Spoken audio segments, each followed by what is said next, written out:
On Saturday the 26th of August we learnt that Arlene Sorkin, the original voice of Harley Quinn, had passed away at the age of 67. Now I had planned on doing a Harley Quinn video much later on, but I really felt compelled to drop everything I've been working on in order to pay tribute to the woman that not only gave Harley Quinn her distinctive voice, but also inspired a lot of the character's personality. As I'm sure everyone knows by now, Harley Quinn was an original creation for Batman the Animated Series, taking inspiration from the classic 1966 Batman TV show, in which Cesar Romero's Joker often had a glamorous henchwoman to aid his crimes. Writer Paul Dini thought it would be fun to try to do something similar in their new cartoon. This was a really great example of how Batman the Animated Series took influence from all kinds of Batman media. They frequently took pre-existing ideas and reworked them to put on their own unique spin that worked perfectly in their universe. After discussing the idea with Bruce Timm and it being approved, this is where Arlene Sorkin steps in, although she might not have known it at the time. You see, Paul Dini knew Arlene personally, they had been to college together, and he was inspired by her performance on an episode of the soap opera Days of Our Lives, where she played a jester, or a harlequin. That scene formed the seed of what would eventually become Harley Quinn. We can see from Dini's original sketch that his original idea was quite different from what we ended up with, but it already showed that nugget of an idea, the two-colour check design on her costume. He handed his sketch to Bruce Timm, who reportedly groaned and went off to rework it. Harley Quinn made her debut in the episode Joker's Favour, and was intended to be a one-and-done character. Apparently she didn't even have a name in the script, instead she was referred to as Joker's henchwench. So much of who Harley Quinn is was directly inspired by Arlene Sorkin. From the name Harleen, as in Harleen, get it? It's a laughter joke, haha. To her quirky sense of humour. Couple that excellent performance with Bruce Timm's striking character design, and a star is made. As Bruce Timm recalled in his Modern Masters book, "When Paul first mentioned the idea to me, I thought, okay, that's kind of clever.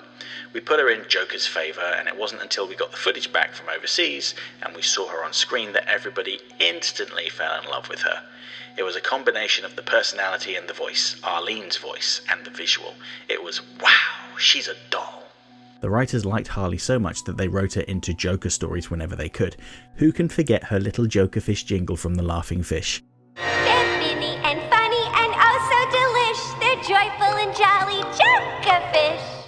As well as a scene from The Man Who Killed Batman, which includes possibly the first, and only, dick joke in the DCAU.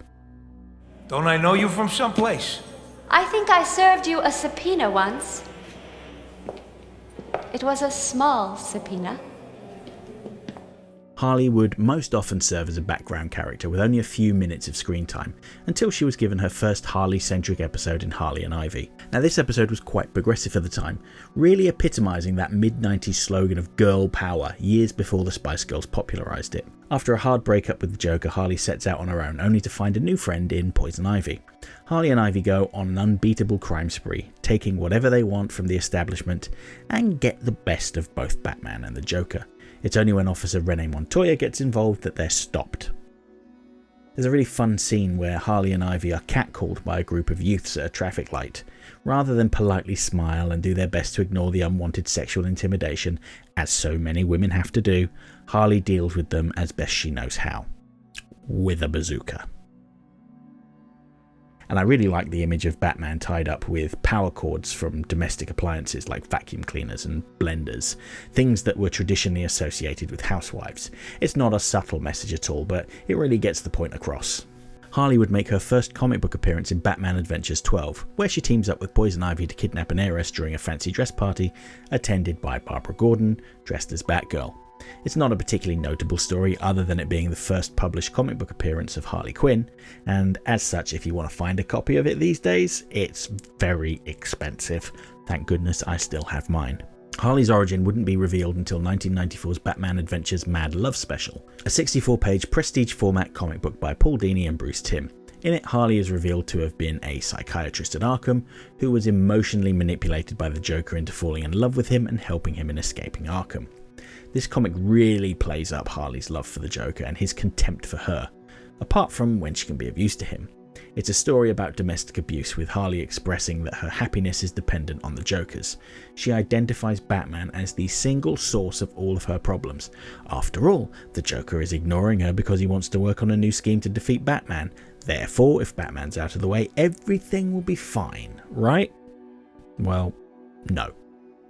She sets out to end Batman once and for all in order to win back the love of her pudding. She completely ignores the fact that Mr. J is a violent, manipulative psychopath. Instead, it's all Batman's fault. During the final pages of the book, when it seems like Harley is just starting to realise who the Joker really is, we end on a very sad note.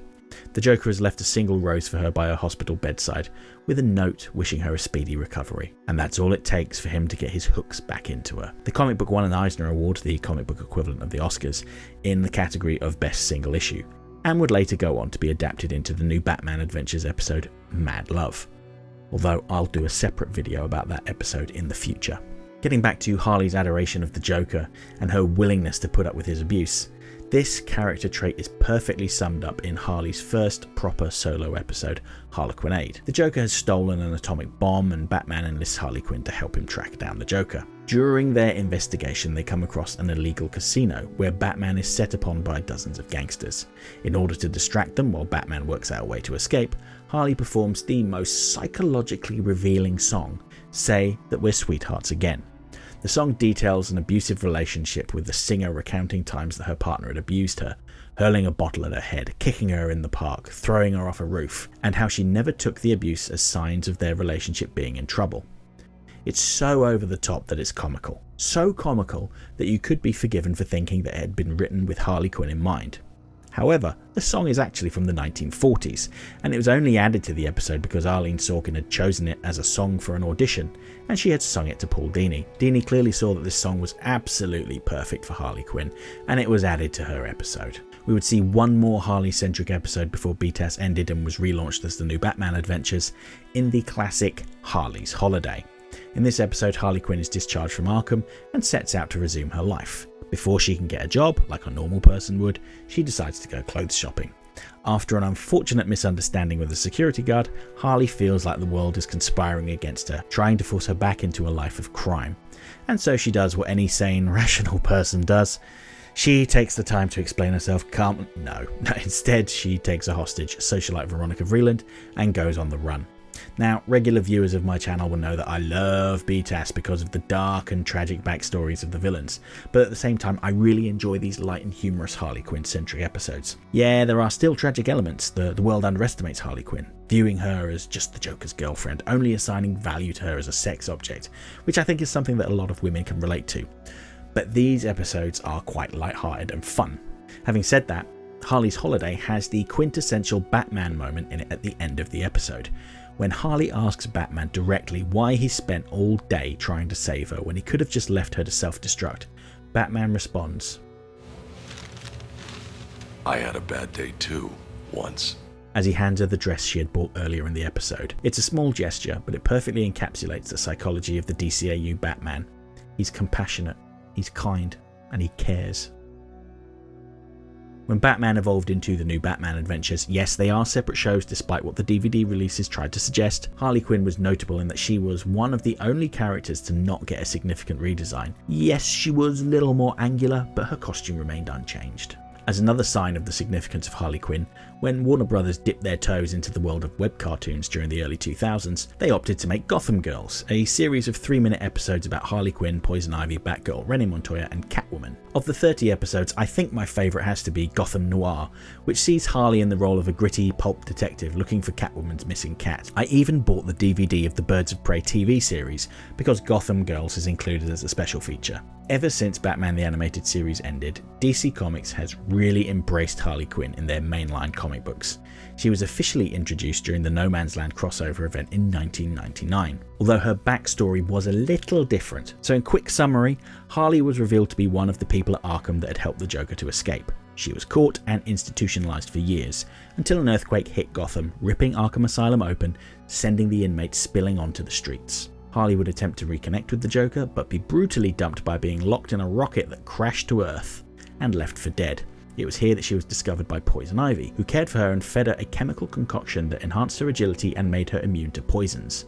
Harley would go on to seek revenge on the Joker, only to accept his apology and rekindle their romance. Since then, Harley Quinn has gone solo, with multiple series separating her from the Joker and often pairing her up with Poison Ivy. Her solo comics have been so successful in recent years that DC have promoted Harley Quinn as their fourth pillar behind Superman, Batman and Wonder Woman, with multiple animated and cinematic projects starring our beloved Princess of Crime. While the comic book writers and artists have attempted to put their own stamp on the character, changing her iconic red and black jester outfit to a corset and a pair of skimpy shorts, bleaching her skin white, dyeing the tips of her hair red and blue, etc, etc, nothing comes close to the original. Similarly, as good as the other Harley Quinn actresses have been, none of them will ever surpass Arlene Sorkin, simply because so much of who Harley Quinn is came directly from her, whether she knew it or not. In much the same way that Mel Blanc is the definitive voice of Bugs Bunny, and now Kevin Conroy is the voice of Batman, every performer that takes the role of Harley Quinn